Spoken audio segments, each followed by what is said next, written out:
Hey, look, everybody, it's Mr. Ron. He's joining us from Canada. Good morning, everybody. Good evening, Mr. Ron. Yeah, good morning. What is it? Midnight? 12:30? Yeah, 1:30. 1:30. Yikes. Whew.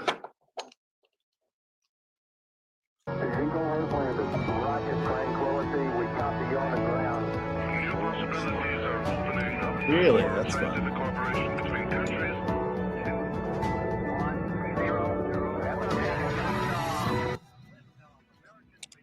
We're just going to wait a few more minutes to see if some other people pop in. And feel free to unmute yourself and share anything exciting with us that you have to share. It's me, Casper, and I am in third place in the IXL leaderboard.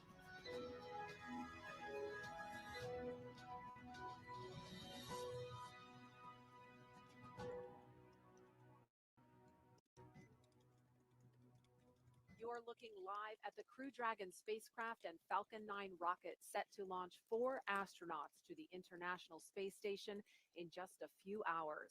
Today, a crew of 2 Americans, 1 European, and 1 Japanese. I sent you a question, Miss Sabine, because I'm not sure about one of my plans for the day.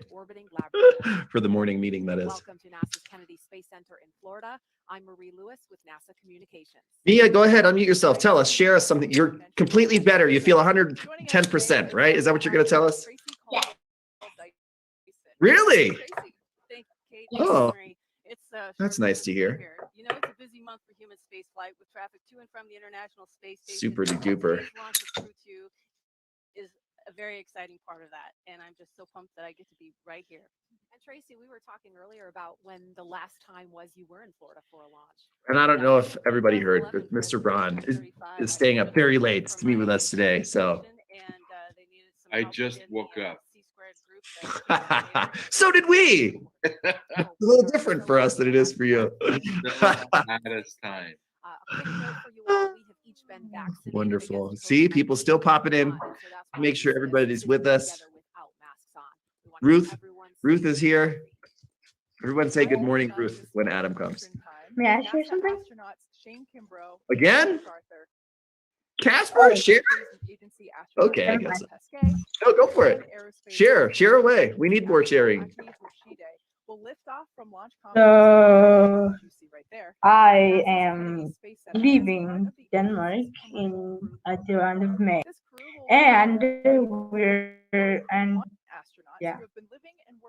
Hold on, you're leaving to go to Denmark at the end of May? Is that what you're saying? Yep. And is this the end of your time at ICS? Casper, you had mentioned that on the last day of school. Last day of on-campus school. Yep. You guys are not coming back to Addis. And we have teams all around the You're not country coming back. covering the action. Okay. Elsie, are you going to come back next year? California, NASA's Mission Control Center in Houston, Hey? and of course, Okay, because Elsie tells me she's going to Uganda. Yeah, when we get into May, if people, we're going to be splitting up maybe and being on different time zones. We'll have to see how that works out. Go ahead, Jacob, you want to share something?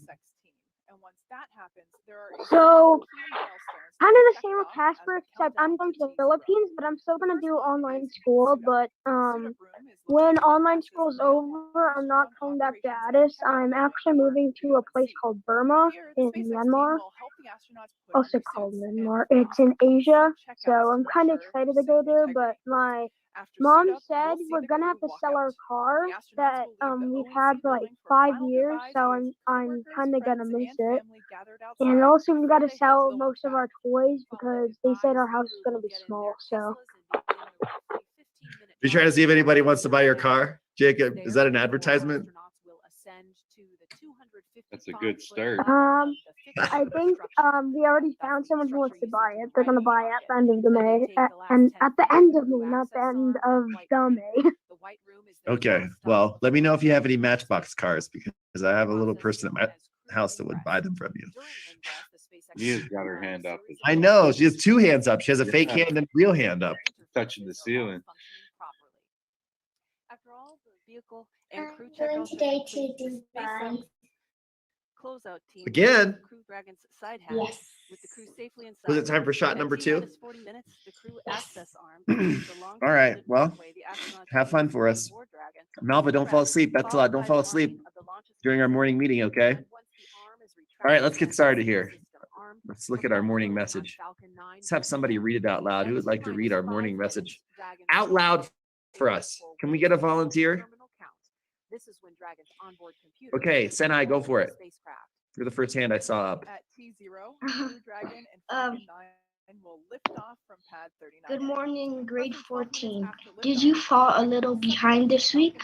Are there any assignments you forgot to do? Is there a learning engagement that needs a second look? You're in luck. Friday's catch-up day.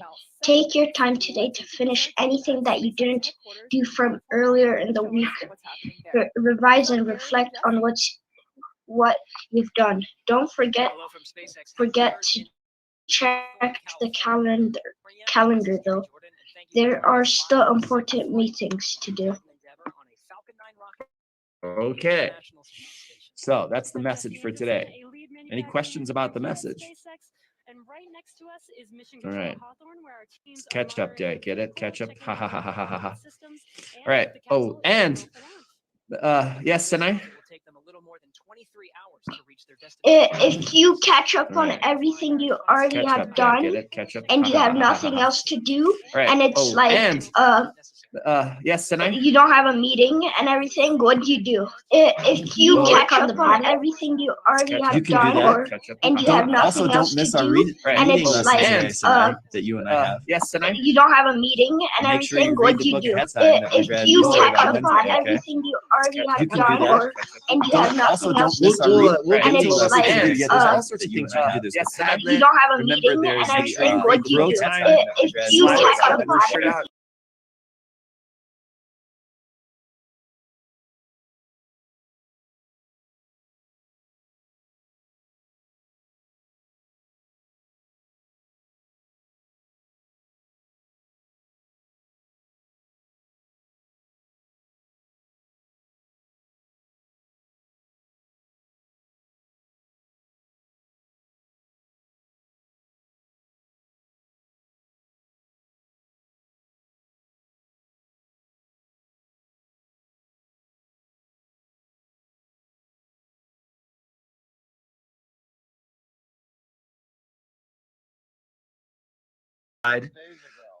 Of this assignment, because if you read some of his responses, especially the one in darker orange, it's pretty difficult to understand. You can tell that the students maybe rushed through his work, didn't put his full brain and effort into it.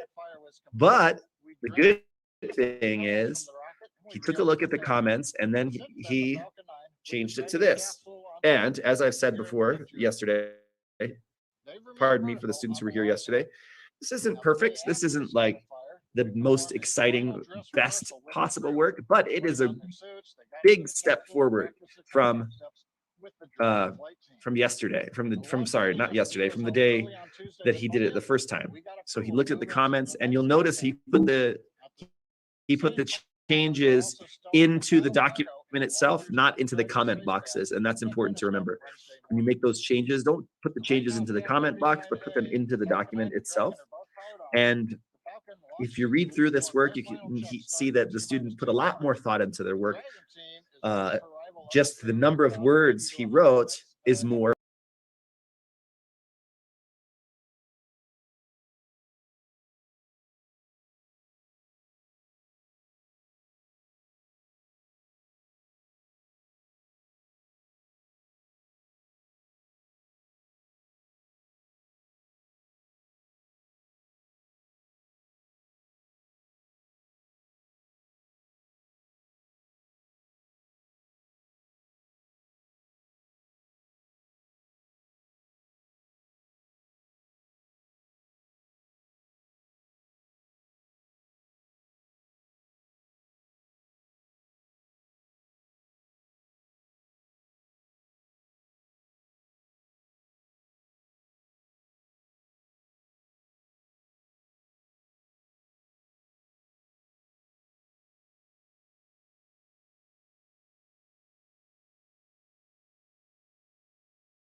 capsule, but you can actually see the soot from the previous mission, which was the Crew 1 mission that this booster was utilized for. So if you're wondering why this particular rocket is not quite as white and shiny as other ones you may have seen, that's because this one is flame proven. It's already been to space and back.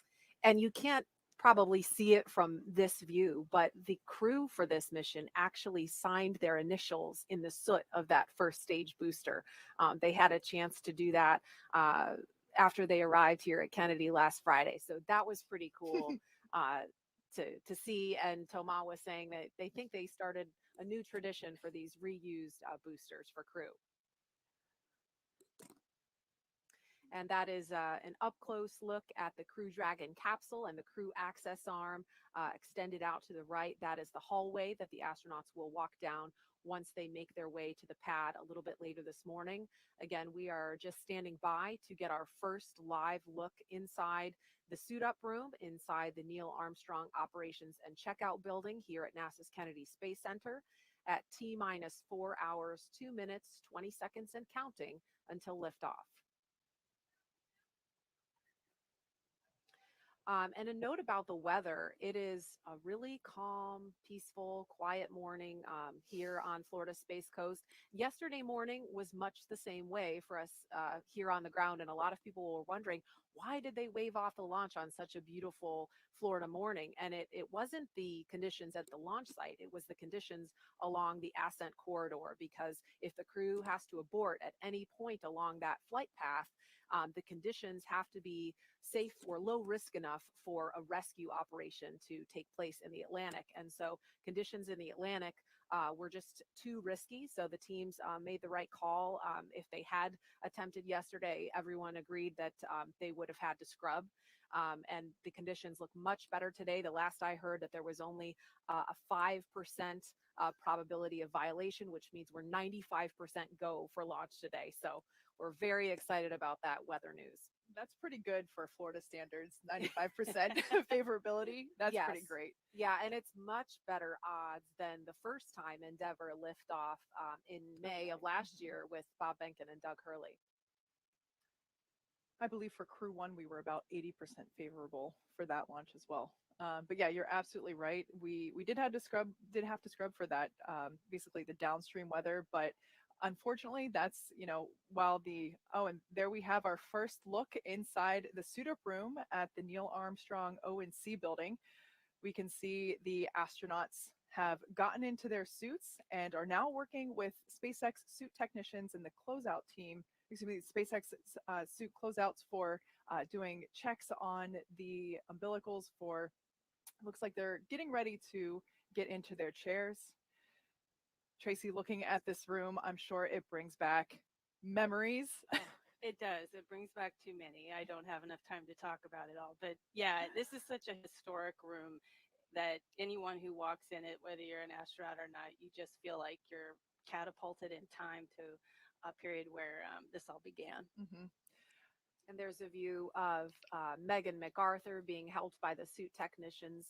She happens to be the wife of Bob Behnken, and she's going to be flying in the same spacecraft in the same suit, not the same suit, excuse me, the same seat as her husband in the pilot seat. But of course, she's got her own custom-made suit on.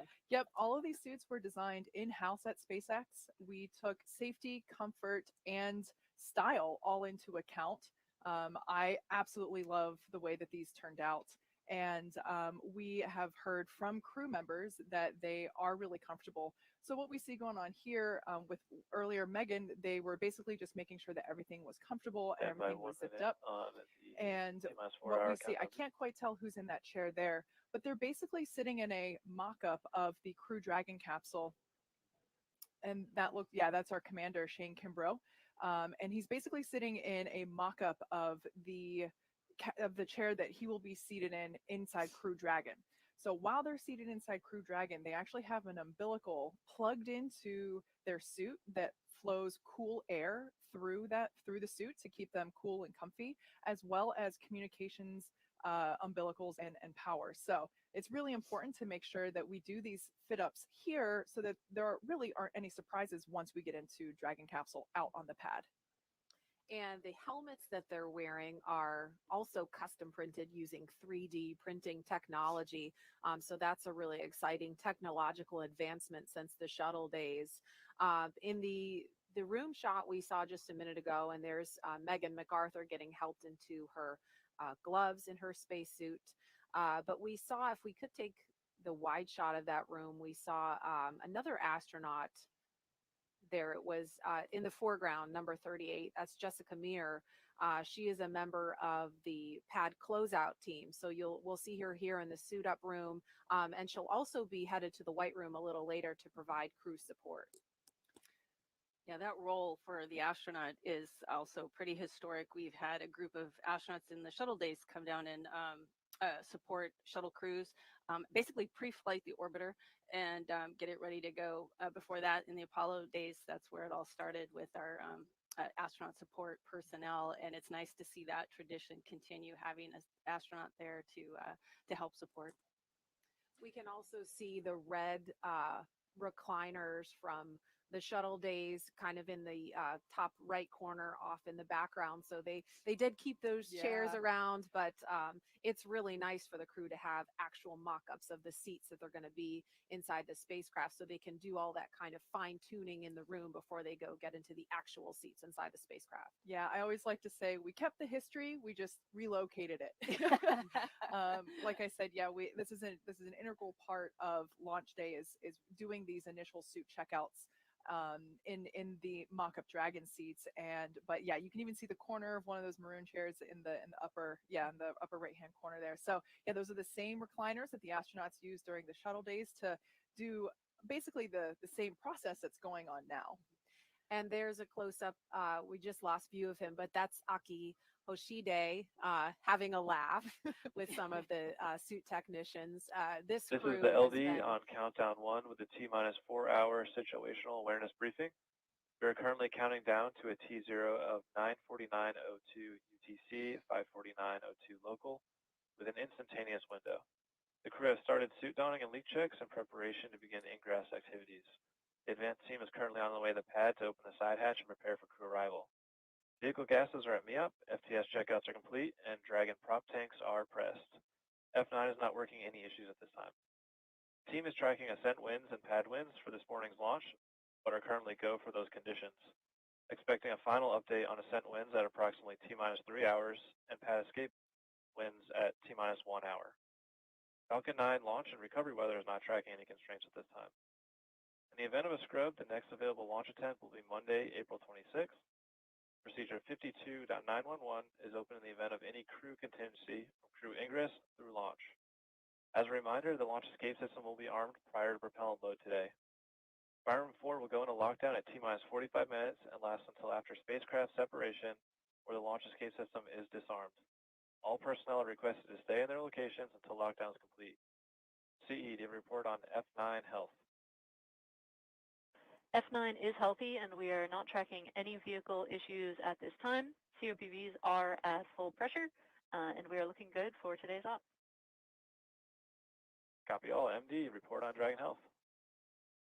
Good evening, LD. I can report the same Dragon is healthy and looking forward to proceeding with the count. All right, great news. This will conclude the T-minus 4-hour situational brief unless there are any further questions. All right, all good news there from SpaceX Launch Director Frank Messina and SpaceX Chief Engineer Emma France. Everything sounds like we are on track and looking really good for our on-time liftoff today for this Crew 2 mission. And just a quick note about those callouts. Sometimes they may happen a little bit ahead of schedule from what we have on paper. And so we might be in mid-sentence and we'll do our best to just stop talking so that you don't miss that traffic on the nets. But moving right along, this is the second rotational crew to fly on a commercial spacecraft, and they bring a diverse set of experiences to today's flight. Crew Dragon Commander Shane Kimbrough, sitting there, will be making his third trip to space. He was born in Killeen, Texas, and raised in Atlanta. He was selected as an astronaut in 2004. Kimbrough is a retired U.S. Army colonel and holds degrees in aerospace engineering and operations research.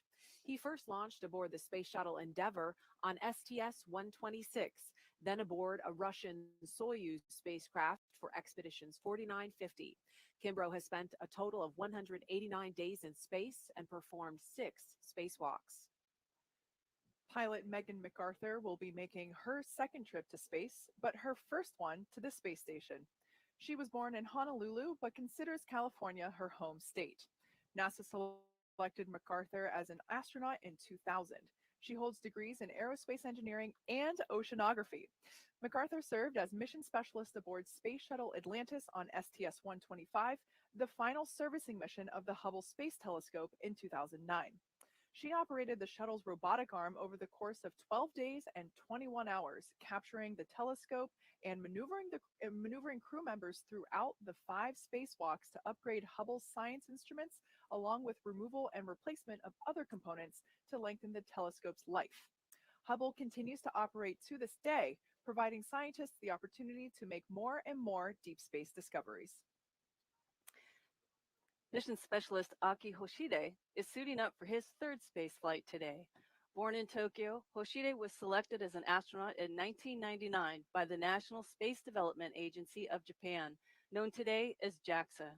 Hoshide earned degrees in aerospace engineering and mechanical engineering. He flew on STS-124 aboard the Space Shuttle Discovery to deliver and install Japan's science laboratory Kibo.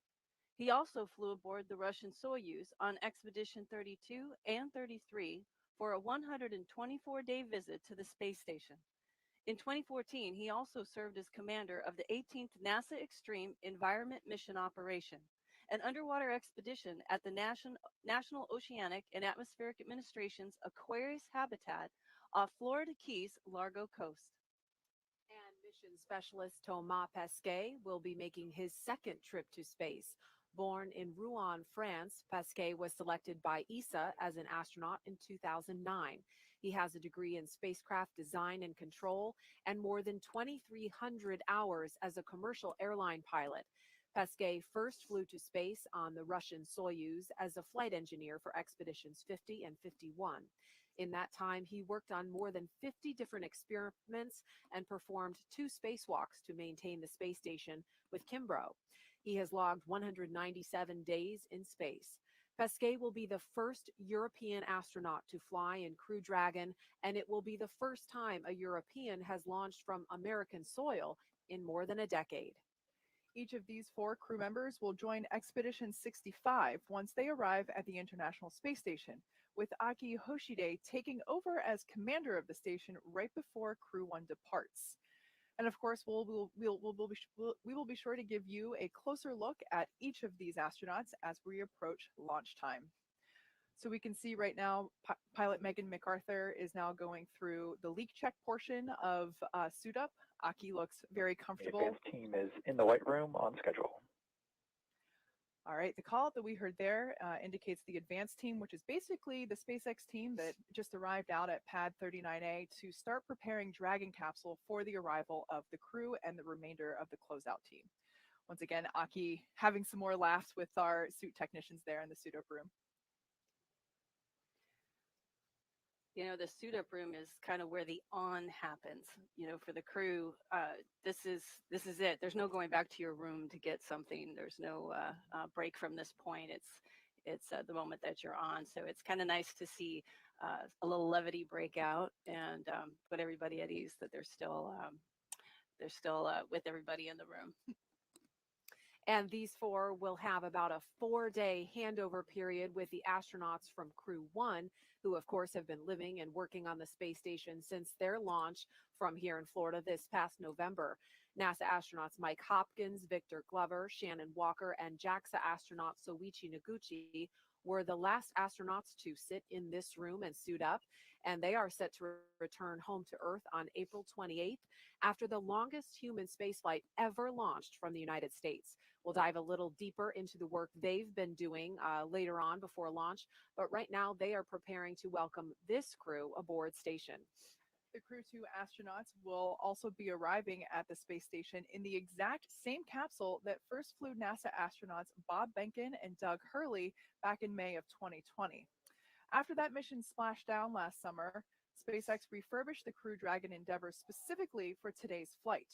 The Falcon 9 launching today is also using a flight-proven hardware. It is the same booster flown on Crew 1. So this crew is about to fly on both a flight-proven spacecraft and rocket, which I personally think is pretty cool. That is really cool. Reuse not only drives down the cost of space exploration, but yesterday Colonel Bob Cabana made a great point, I thought, and that was that when we refurbish these vehicles, we are able to inspect them and notice if there's any issues with them that we can then later fix or design differently that we would otherwise not know if we disposed of it on the way home. So I think it's great. Always more to learn with spaceflight. This crew has been training together since their assignment for this mission was announced this past July, and each has their own unique connection to the mission. Kimbrough had already been familiar with Crew Dragon and how the astronauts interact with the spacecraft. Before this assignment, he was chief of NASA's Vehicle Integration and Test Office, and in that role, he spent a great deal of time helping Doug Hurley and Bob Behnken prepare for the Demo 2 test flight last year. As we mentioned, Kimbrough flew on the Space Shuttle Endeavour. There he is, a photo from him on board the Space Shuttle Endeavour during STS-126. That was back in 2008. So this mission has a special meaning for him because of his connection to just the Endeavour name. He's thrilled about flying on the Crew Dragon Endeavour this time. And MacArthur also came into her role with a unique perspective. As we mentioned earlier, Bob Behnken is her husband, so she's getting ready to make the same journey he did nearly 1 year ago in the same seat and role of pilot aboard Crew Dragon Endeavour. And of course, he will be the one seeing her off today. As for Pesquet and Hoshide, during their previous trips to the International Space Station, they both saw Cargo Dragon up close and personal.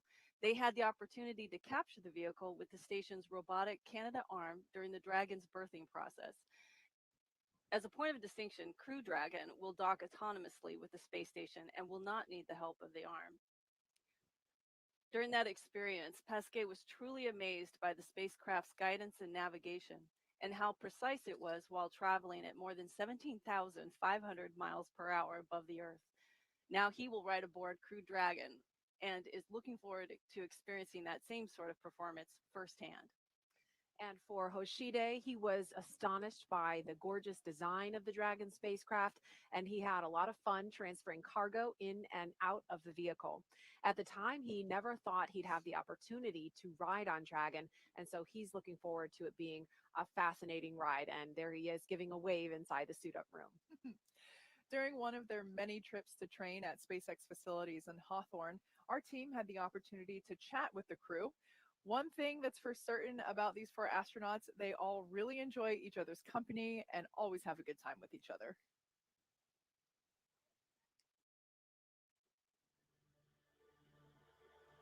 My fellow astronauts on this crew are incredible. I mean, all 3 of these folks are incredibly brilliant, incredibly competent.